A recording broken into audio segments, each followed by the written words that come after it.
Hello friends, this is Viraj and welcome to GS Core.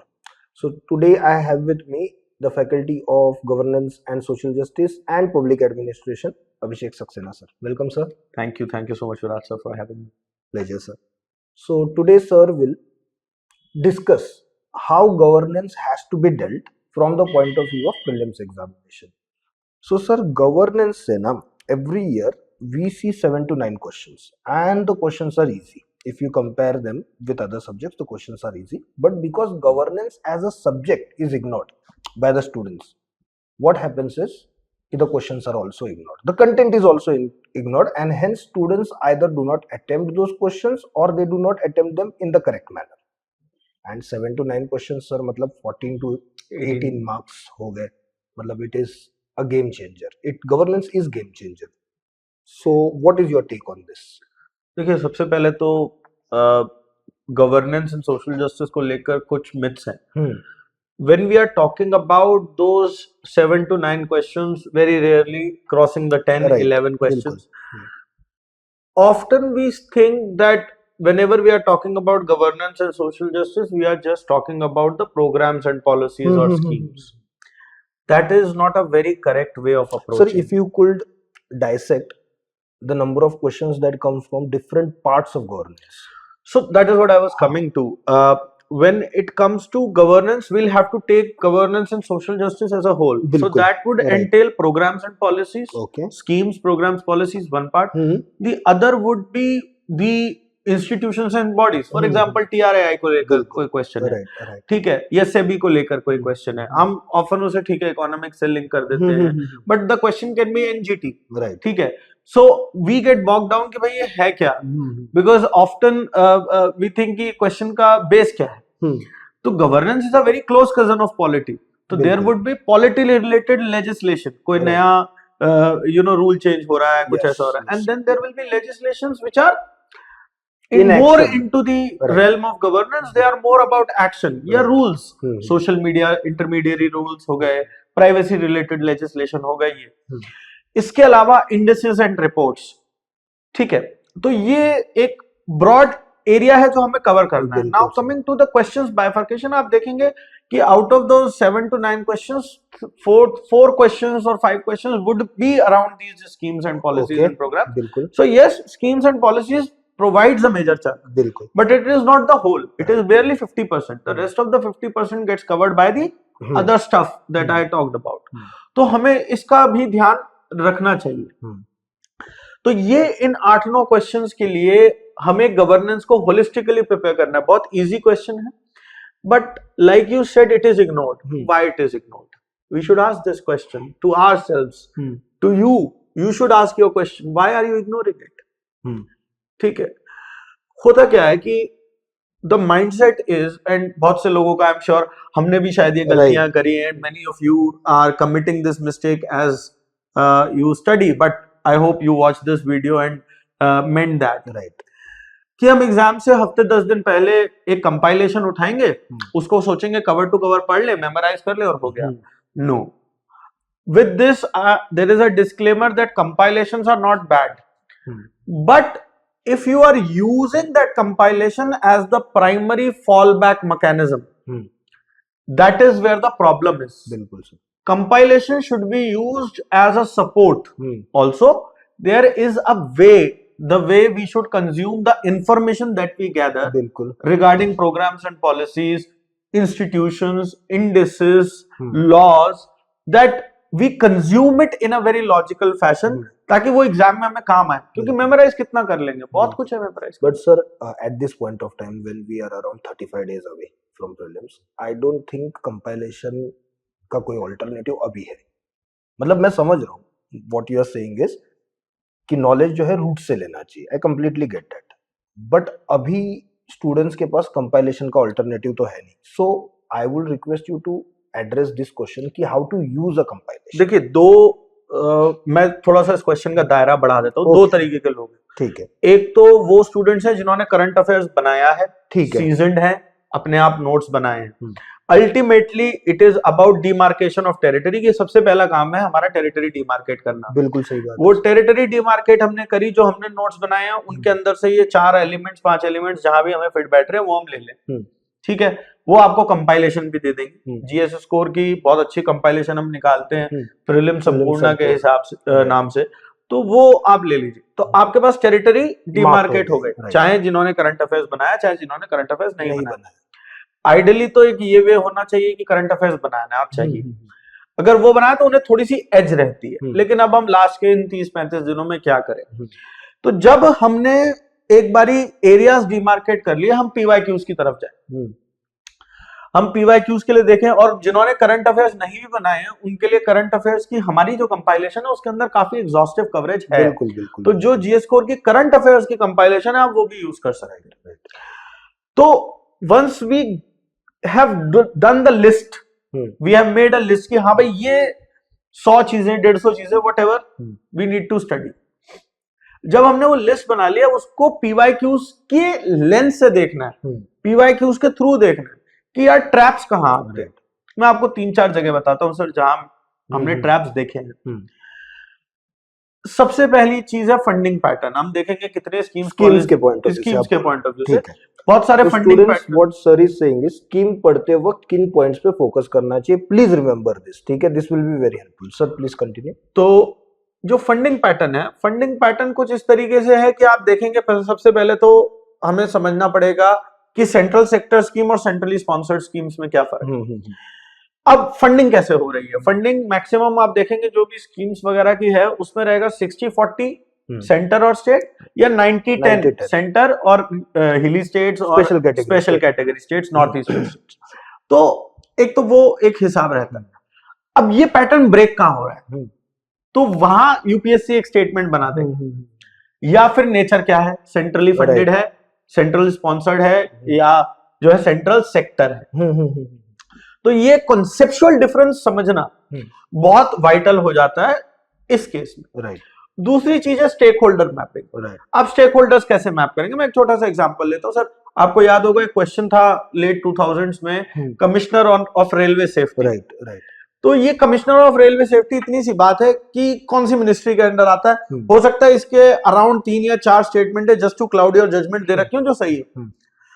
तो लोग सोचेंगे कि रेलवे मिनिस्ट्री का है तो रेलवे में आता होगा, नहीं, बट उसकी इंडिपेंडेंस बनाने के लिए, ताकि वो इंडिपेंडेंट रहे, इन्फ्लुएंस और प्रेशर से इंसुलेट रहे, वो ministry of civil aviation. Right sir. तो इस तरीके की निटिग्रिटीज।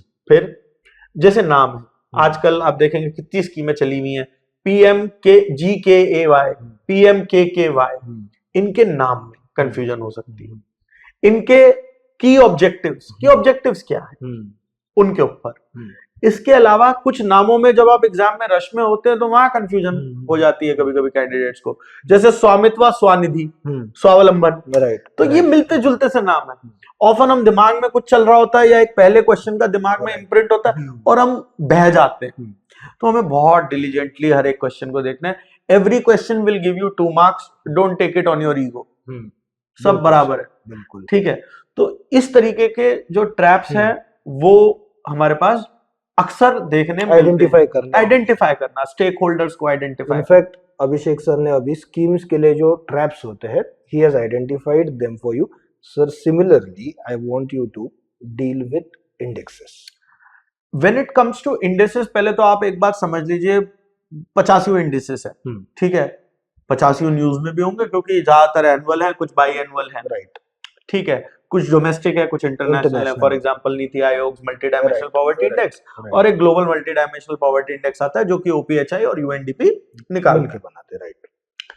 तो इंडेक्सेस के अंदर ऑफन हम एज कैंडिडेट्स एंड स्पेशली जो फर्स्ट टाइमर्स हैं वो रैंकिंग पे बड़ा फोकस करते हैं। ये एसएससी नहीं, this is UPSC, with all due respect to SSC.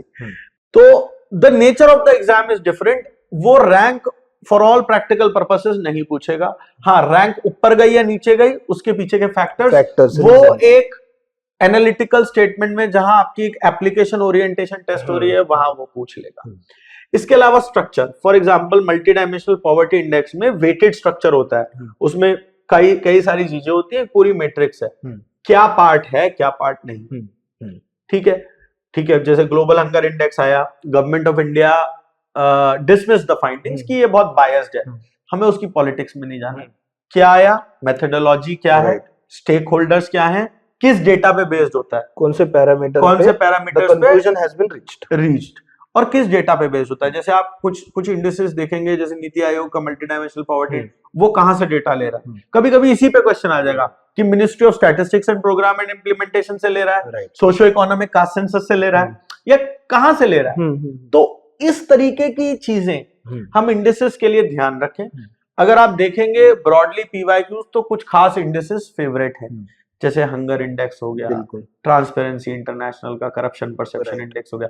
हाल फिलहाल में नहीं पूछा है, मैं एक ब्रॉड टाइम स्केल में बता रहा हूं। ठीक है, मल्टी डायमेंशनल पॉवर्टी इंडेक्स हो गया। तो ये सारी चीजें बड़ी मैटर कर जाती है। ठीक है, and the same identification sir I want you to do for institutions. देखिए, इंस्टीट्यूशंस जो न्यूज में है, ठीक है, वो आप करिए, सारे इंस्टीट्यूशंस आप कवर नहीं कर सकते। हाँ, एक ब्रॉड अगर आपको आइडिया है कि मेंबरशिप क्वालिफिकेशंस जो होती है मेंबर्स और चेयरमैन की, रोल क्या है, क्योंकि उसमें ट्राइब्यूनल्स भी हो सकते हैं। ठीक है, रोल क्या है, मेजर ऑब्जेक्टिव्स और फंक्शंस क्या है, दैट्स इट। या उसके रिगार्डिंग जो भी करंट में आपने पढ़ा है, उसकी कोई इंप्लीकेशन या एप्लीकेशन ओरिएंटेड स्टेटमेंट ज्यादा यूपीएससी पूछ लेगा। उससे ज्यादा इसको करेंगे तो यही करते रह जाएंगे, खास करके 30-35 दिन। ठीक है, और एक एक्सटेंशन अगर मैं ऐड कर दूं तो whether the recommendations are binding. हाँ, मतलब वही कि उसकी रिकमेंडेशंस बाइंडिंग है, वो ज्यादातर कमीशंस के केस में होगा। वो जैसे टीआरएआई या रेगुलेटरी बॉडीज के केस में उस तरीके से नहीं होगा। बिल्कुल बिल्कुल बिल्कुल। Other than that sir, if I take into consideration a general question as to we are 35 days away from prelims, what is now that the students have to do? इन 35 दिनों में पहली बात तो ये कि कुछ नया मत पढ़िए, या तो आपने करंट अफेयर्स खुद बनाए हों, या फिर आप किसी मैगजीन को फॉलो करते आ रहे होंगे। अगर दोनों में से कुछ नहीं किया है तो इस 35 दिन में से ये सोच लीजिए कि अगले 30 दिन में कुछ नया नहीं पढ़ना है। 5 दिन में करंट अफेयर्स GS4 का ले लीजिए और वो पढ़ के उससे डेटा अपना सॉर्ट कर लीजिए, जैसे मैंने बताया लिस्ट कर लीजिए। तो एक तो नया नहीं पढ़ना, दूसरा जिस चीज को आप पढ़ रहे हैं उसको पढ़ने के लिए कंज्यूमर जो एक माइंडसेट, जो एक माइंड है आपका, उसको कंज्यूम कैसे कर रहे हैं आप, वो ध्यान रखिए। जैसे मैंने बताया कि आपको गवर्नेंस के सेक्शन के लिए आपको इसको पीवाईक्यूज के लेंस से देखना है। आपको एक मैकेनिकल लेटरल बहुत फ्लैट हॉरिजॉन्टल रीडिंग नहीं करनी है। It is about knowing the line of inquiry, right, and sir has put it very beautifully that it is following that line of inquiry. आपको इन चीजों को कंज्यूम करना है, because mugging up will not suffice, you have other subjects to do and you cannot mug up everything। तो जितना आप इसको समझ के करेंगे, और एक छोटी सी टिप जो मैं कहूं, बिल्ड अ स्टोरी। बिल्कुल, एक स्टोरी बना लीजिए, उसके इन एंड, अच्छा ये करता है, ये ऐसे किया था, ये ऐसे किया था, ये ऐसे किया था, ये ठीक है। तो वहां आपको समझ में आ जाएगा, and start forecasting, start preempting the trap कि यार अच्छा ये इसका फंडिंग पैटर्न, जैसे एग्जांपल अगर मैं लूं 75 से 25 है, यार ये ध्यान रखना है इसके बारे में। बाकी सब चीजें यूजुअल है, रूटीन है, बट ये चीज डिफरेंट है, तो ये पता करना है। Sir, one more question, students in last के 35 दिनों में how do they use the mock test? देखिए, मॉक टेस्ट दो तरीके से यूज करने हैं आपको, क्योंकि मैंने देखा है सर, मतलब सॉरी टू इंटरप्ट, बट मैंने देखा है कि sometimes students overdo it. Let's not overkill. Other thing is that कि सर सिर्फ टेस्ट देना तो कोई रेमेडी है ही नहीं किसी चीज का, it has to be used in the proper way. ठीक है, सो इन लास्ट के 35 दिनों में I want students to have focused attention towards कि मॉक टेस्ट के पहले और बाद में क्या करना है। देखिए, मॉक टेस्ट के पहले तो आप एक कांस्टेंट पढ़ाई कर रहे हैं, आप वो करिए। एक जो स्टैंडर्ड सजेशन है, जो सब जगह होता है कि आप मॉक उस टाइम पे देने की कोशिश कीजिए जिस टाइम पे यूपीएससी एक्चुअल इम्तिहान कंडक्ट कर रहा है। सही बात है सर। इसके अलावा मैं आपसे ये कहूंगा कि use mock test with a tool mindset, don't use it with an end, use it as a means. बिल्कुल, don't use it as an end, उसको एज अ गोल मत मानिए, उसको एज अ टूल मानिए। टूल कैसे मानिए, आप on an average 3.5 घंटे रखिए एक मॉक टेस्ट के लिए, ठीक है। 1.5 घंटा आप जो टेस्ट कर रहे हैं उसके आंसर्स के लिए, बिकॉज 1.5 घंटा मैं इसलिए कहता हूं कि एग्जाम में हमारे पास 2 घंटा होता है, बीच में साइन होंगे, अटेंडेंस होगा, थंब इम्प्रेशन लगेगा, और भी डिस्ट्रैक्शन हो सकते हैं, आपकी सीट से कील निकली हुई हो सकती है, खिड़की से हवा आ रही हो सकती है, या गर्मी आ रही हो सकती है, पंखा नहीं चल रहा हो सकता है. There can be a plethora of things that can go wrong, right. The motive is not to scare you, it is just to caution you, right. तो हम 1.5 घंटा एक सेफ साइड लेके चलते हैं कि हमें 1.5 घंटा इम्तिहान को करना है, 2 घंटा उसके एनालिसिस का, analysis with a critical view, dispassionate होके, ईगो पे नहीं लोगे, डिस्पैशनेट होके हमें एनालिसिस इस तरीके से करना है. अगर कुछ सही हुआ तो क्यों सही हुआ, you have to ask this question why and how, right. और अगर कुछ गलत हुआ तो क्यों गलत हुआ, उस टाइम पे आप क्या सोच रहे थे, ठीक है, क्या ये लैक ऑफ नॉलेज है, bring it down to the granular level, whether it is lack of knowledge, lack of understanding, or simply carelessness and carelessness. ये क्या है, यहां से तो आप काम करेंगे अपने एटीट्यूड पे. दूसरी लर्निंग जो आप मॉक से उठाएंगे वो है अपने SWOT analysis, strength, opportunities, weaknesses and threats, कि आप किन सब्जेक्ट्स में अच्छा कर रहे हैं और किन सब्जेक्ट्स में अच्छा नहीं कर रहे हैं. तो नेचुरली अगर आपको उससे एक समीक्षा होती है और उस समीक्षा से आपको पता लगता है तो आप उसके ऊपर काम कीजिए. तीसरी लर्निंग जो आप करेंगे वो है टेम्परामेंटल ट्रेनिंग, जिसे मैं बोलता हूं. देखिए, exam is going to be same for each one of you, right. Each one of you, those who are going to appear, the exam is going to be same, but it will have its own character. उसका nature हो सकता है, वो simply paper बहुत आसान हो सकता है, बहुत सरल हो सकता है, बट वो बहुत लॉन्ग रीड हो सकता है, राइट. राइट. इसी तरीके से पेपर बहुत फैक्चुअल हो सकता है, पेपर बहुत एनालिटिकल हो सकता है, पेपर का डिस्ट्रीब्यूशन टॉपसी टर्वी हो सकता है. गवर्नेंस से 15 क्वेश्चन आ गए, we have seen UPSC giving surprises. इसके अलावा जो चौथा है वो ये है कि फॉर्मेट्स के साथ जो यूपीएससी ने हमने पिछले 2-3 सालों में देखा है कि फॉर्मेट्स के साथ यूपीएससी खेल रहा है. It is making the traditional so called tips and tricks of elimination etcetera obsolete, right. तो ये 3-4 एक ब्रॉड कैटेगरी है. तो मॉक्स अगर आप देखें तो सिर्फ नंबर ऑफ मॉक्स नहीं, वैरायटी ऑफ मॉक्स भी आप करिए, that how as an human being your stimuli are responding to the nature of the exam, right. और उसके हिसाब से खुद को ट्रेन कीजिए. और एक जो टिप जो मैंने आजमाई भी है और स्टूडेंट्स को भी दी है हमेशा, never go with a preconceived notion कि मैं I will do 80 questions, I will do 70 questions, I will do 90 questions. No, the nature of the exam, your preparation and how close you are, how comfortable you are with the preparation will determine the nature of question. वरना होता क्या है, हम हमेशा obsession में, we are at the back of the mind at a subconscious level. We are in the process of chasing that number. That is a correct strategy, incorrect strategy. Sir, if we take into consideration 2023 वाला paper, मतलब it was paper of that nature कि अगर मैं देता तो 65 से ज्यादा attempt नहीं करता, बट हमारे बच्चों ने तो 95 भी अटेम्प्ट कर दिया. देखिए, ओवरशूट और अंडरशूट करने में मैं बिलीव नहीं करता. मैं बिलीव करता हूं सर कि मेजर्ड हो. बिल्कुल बिल्कुल. There are iterations. First you are very sure, let us say अगर हमने उसके बाद हमने एक सेकंड लेवल आइटरेशन पे जाना है, तो सेकंड लेवल आइटरेशन पे we make the next least best guess, right. क्योंकि फर्स्ट तो हम कर चुके हैं, राइट. ठीक है, अब आप पूरे एग्जाम, कोई भी एग्जाम उठा लीजिए, 2023 2024, 40 to 45 क्वेश्चंस ऐसे होंगे which are doable by everyone, those who have prepared in a decent manner. I am not talking about people who are there for the sake of adventure. ठीक है, कि देखे देखते हैं किस चिड़िया का नाम है. तो the point is this, तो 40 to 45 questions are going to be like this. But the problem is कि हम शुरू करते हैं और हम बह जाते हैं. We get carried away. Like I said earlier, sir, every question is going to give you 2 marks. Why be emotional about it? Right. One more thing, sir, मतलब just to add up to what sir is saying, in examination hall में ना most of the students वो last minute तक attempt करेंगे. अब उनको देख के आपको नहीं कूदना, देखना तो है ही नहीं किसी को. आप और आपका पेपर, राइट, बस. इसके अलावा आपको कुछ नहीं देखना है. दुनिया जहान में जो मर्जी आए हो जाए, वो आप उस 2 घंटे के बाद समझ लीजिए. उस टाइम पे कुछ नहीं देख. बिल्कुल. So thank you so much sir for this conversation and students must have taken the benefit out of it. One more thing sir, इतने पे मैं आपको छोड़ने वाला तो हूँ नहीं. पवेड के भी आप फैकल्टी है and many of our students have taken up POBAD as their optional. So उनकी मदद आप कब करेंगे? उनके लिए पॉडकास्ट आप कब फिलहाल करेंगे? we'll do a podcast very soon, sir. But फिलहाल those who are appearing for 2025 just focus on prelims. फिलहाल optional और mains भूल जाइए, because it is a process जहां एक स्टेप क्लियर होगा तभी दूसरा स्टेप जाएगा. रेलगाड़ी है, बिल्कुल बिल्कुल. जब तक डब्बा जो है C1 नहीं निकलेगा C2 नहीं जा सकता. ठीक है, तो सबसे पहले इस पे फोकस कीजिए.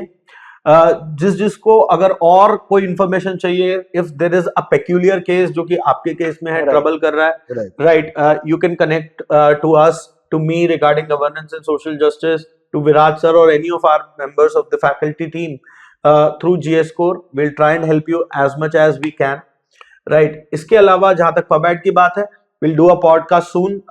उसमें जो फ्रेशर्स हैं उनको तो हम एड्रेस करेंगे ही करेंगे. बाकी those of you who are writing 2025 prelims के बाद मिलते हैं. बिल्कुल. Students, if there is any doubt that I was not able to take it up, I was not able to ask sir the answer related to that doubt, no, what you can do is you can write your doubt in the comment section. Right. Other than that अगर आपको sir से बात करनी हो, so you can connect to me, you can connect to the administration of GS Core and we'll make it possible. जो दिल्ली में है वो सर से आके of course मिल सकते हैं. They can physically come. There is no issue with respect to it. So thank you for watching this podcast. Thank you, sir. Thank you everyone, and best of luck.